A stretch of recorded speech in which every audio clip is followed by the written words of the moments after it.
This is an example of a lesson that you could use with students. You can use it for a variety of subjects.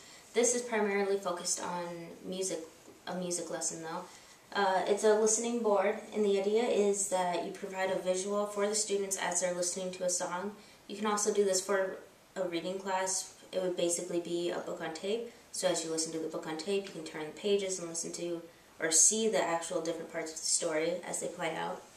But for a listening board, there's a variety of ideas that you can focus on. This focuses on the two main ideas, which would be form and timbre. Form is the shape of the song, so that would be, if it went verse, chorus, verse, that would be an ABA form. This goes verse, verse, bridge, chorus, verse, chorus, chorus, so that would be AA, B, C, A, C, C. But this board was primarily made to focus on the timbre of a song. Timbre, that's the different voices or sounds that you hear. So if it's a classical piece, which you could use for older students, then you would be listening for the trumpets and the string instruments and percussion and those sorts of things. But with this one, with younger children especially, you can focus on the different voices you hear in a song. So you can pull in a fun song like Mulan from the Disney movie Mulan, and you can listen to the different voices that you hear. So as you go through each verse, you can see that this character sings the verses, but the chorus, there are a variety of characters.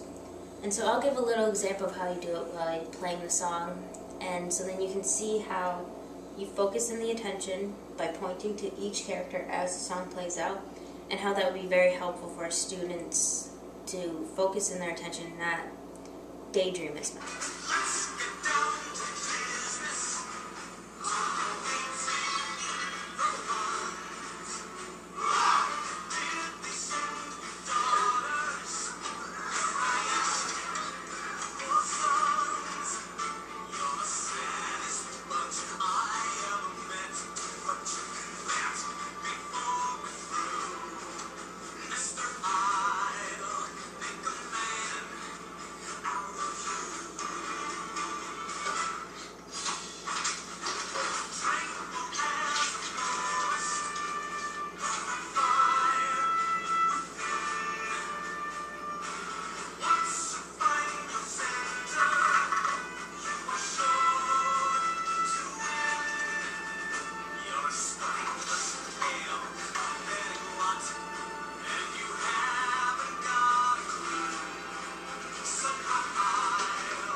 And do the entire song with the students, but that kind of gave you an idea of how you present that to the students and how beneficial that could be for a guide. Things to keep in mind when making a lesson board. The first thing would be to make sure that you don't choose a song that is too long, because typically you want to do a 3 to 5 minute song.